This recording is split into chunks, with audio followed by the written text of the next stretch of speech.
जय माता की। नवरात्रि का 8वां दिन सभी को बहुत बहुत शुभकामनाएं। यह दिन माता महागौरी को समर्पित है। क्या आप जानते हैं कि नव दुर्गा में से माता महागौरी का रूप सबसे अद्भुत और रहस्यमयी माना जाता है। कहा जाता है कि माता महागौरी का रूप इतना तेजोमय और उज्जवल है कि यदि कोई साधक उनके दर्शन मात्र कर ले तो उसके सभी पाप वैसे ही मिट जाते हैं जैसे सूर्य निकलने पर अंधकार नष्ट हो जाता है। किंतु एक रहस्य यह भी है कि माता महागौरी के पास एक अद्भुत अभेद्य करुणा का वरदान है। वे ऐसी देवी हैं जो भक्त के जीवन की हर काली छाया को मिटा देती हैं। आज हम जानेंगे कि कैसे महागौरी माता ने अपनी कठिन तपस्या से इस दिव्य रूप को प्राप्त किया और क्यों अष्टमी तिथि को उनके पूजन का विशेष महत्व है। तो आइए कथा आरंभ करते हैं। जय माता की। ओम ऐं ह्रीं क्लीं चामुंडाय विच्चे या देवी सर्वभूतेषु मातृरूपेण संस्थिता नमस्तस्यै नमस्तस्यै नमस्तस्यै नमो नमः। जय माता की। नवरात्रि के 8वें दिन माता महागौरी की उपासना की जाती है। माता महागौरी को अन्नपूर्णा, श्वेतांबरी और शांत स्वरूपिणी कहा गया है। देवी पुराण और दुर्गा सप्तशती में बताया गया है कि इनकी उपासना से साधक को शुद्धता, सौभाग्य और मनवांछित फल की प्राप्ति होती है। माता महागौरी अपने भक्तों के समस्त पापों का नाश करती है और उन्हें नव जीवन प्रदान करती है। आइए जानते हैं माता महागौरी को क्या भोग इस दिन लगता है। उसके बाद हम पुरानी कथा की ओर बढ़ेंगे। शास्त्रों के अनुसार माता महागौरी को नारियल और हलवे पूरी का भोग अर्पित करना अत्यंत ही शुभ माना जाता है। विशेष रूप से कन्याओं को भोजन कराना और उन्हें नारियल व दक्षिणा भेंट करना पुण्यदायी होता है।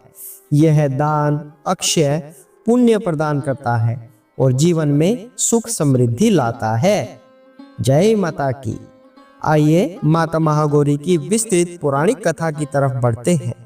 स्कंद पुराण के अनुसार मां पार्वती ने भगवान शिव को पति रूप में प्राप्त करने के लिए कठोर तप किया था।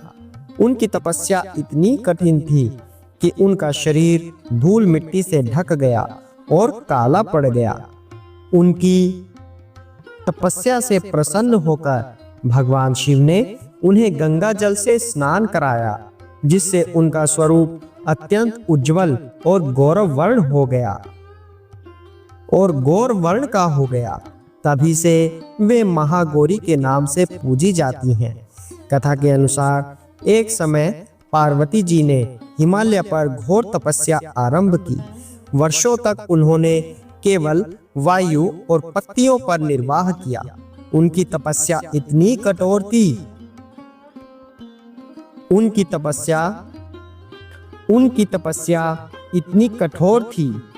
कि उन्होंने अपने शरीर को तपती धूप, वर्षा और कड़ाके की ठंड में झुलसने दिया। उनकी इस कठोर तपस्या को देखकर देवता, ऋषि मुनि भी चकित रह गए। देवताओं ने भगवान विष्णु से प्रार्थना की कि माता पार्वती की तपस्या सफल हो और भगवान शिव उन्हें शीघ्र ही स्वीकार कर लें। भगवान विष्णु के कहने पर नारद मुनि माता पार्वती के पास गए और उन्हें बताया कि उनकी तपस्या सफल होगी, बस उन्हें धैर्य रखना होगा। कई वर्षों की कठोर तपस्या के बाद भगवान शिव प्रकट हुए और माता पार्वती को उनके अनुरूप पत्नी के रूप में स्वीकार करने का वरदान दिया। भगवान शिव ने अपने त्रिशूल से गंगा जल का छिड़काव किया, जिससे माता पार्वती का शरीर अत्यंत तेजस्वी और स्वर्ण के समान चमकने लगा।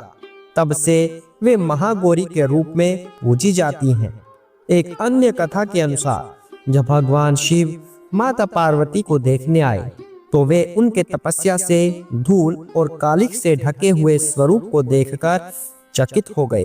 उन्होंने माता से कहा कि वे इस कठोर तपस्या को छोड़ दें, लेकिन माता अडिग रहीं। उनकी भक्ति और निष्ठा को देखते हुए भगवान शिव ने उन्हें गंगा जल से स्नान कराया और तभी उनका गौर वर्ण प्रकट हुआ। इस प्रकार माता को महागौरी कहा गया। जय माता की। देवी महागौरी का वाहन वृषभ अर्थात बैल है और उनका एक हाथ अभय मुद्रा में रहता है, जिससे वे अपने भक्तों को निर्भय बनाती हैं। उनके अन्य हाथों में त्रिशूल, डमरू और कमल होता है। माता महागौरी की कृपा से व्यक्ति को पवित्रता, शांति, सौभाग्य और सिद्धि प्राप्त होती है। जय माता महागौरी की। आइए अब जानते हैं अष्टमी की पूजन विधि क्या है, किस तरह से हम माता महागौरी को प्रसन्न कर सकते हैं। प्रातः स्नान कर स्वच्छ वस्त्र धारण करें। माता की मूर्ति या चित्र को स्वच्छ स्थान पर स्थापित करें। सबसे पहले कलश की पूजा करें। माता महागौरी को सफेद पुष्प, अक्षत, रोली, कुमकुम, चंदन अर्पित करें। माता को नारियल, दूध से बनी मिठाई और हलवा पूरी का भोग लगाएं। दुर्गा सप्तशती या देवी महात्म्य का पाठ करें।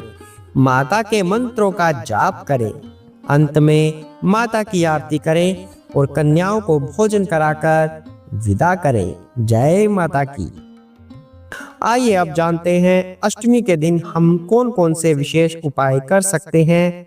सबसे पहले आर्थिक समृद्धि के लिए इस दिन माता महागौरी को दूध से बनी मिठाई अर्पित करें। विवाह में बाधा दूर करने के लिए सफेद वस्त्र दान करें। मानसिक शांति के लिए माता के समक्ष दीप जलाएं और सफेद फूल चढ़ाएं। रोग निवारण के लिए माता को कच्चा दूध चढ़ाएं और गरीबों में बांटें। शीघ्र विवाह के लिए दुर्गा सप्तशती के अर्गला स्तोत्र का पाठ करें। जय माता की। आइए अब जानते हैं माता महागौरी के मंत्र कौन कौन से हैं, अर्थात हम किन मंत्रों का उच्चारण आज के दिन कर सकते हैं। ओम देवी महागौर्यै नमः। दूसरा मंत्र ओम ह्रीं महागौर्यै नमः। आपको दोनों मंत्र फिर से बताते हैं, ध्यान पूर्वक श्रवण करना। ओम देवी महागौर्यै नमः।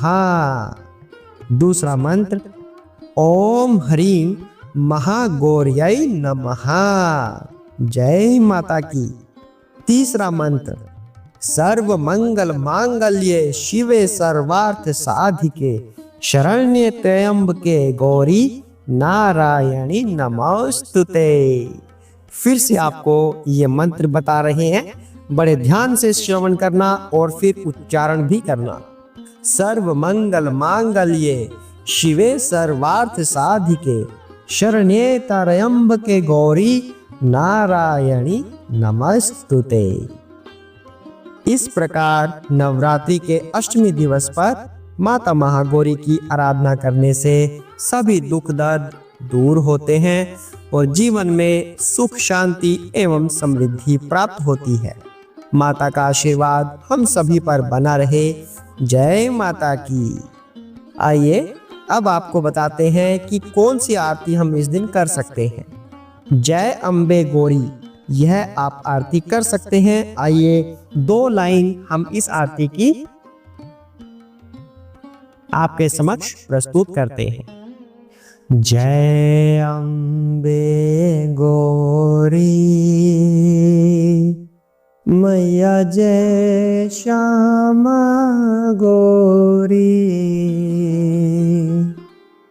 तुमको निश दिन ध्यावत, मैया जी को निश दिन ध्यावत, हरि ब्रह्मा शिवरी। ओम जय अम्बे गौरी। मांग सिंदूर विराजत तीको मृग मद को। मैया टीको मृग मद को।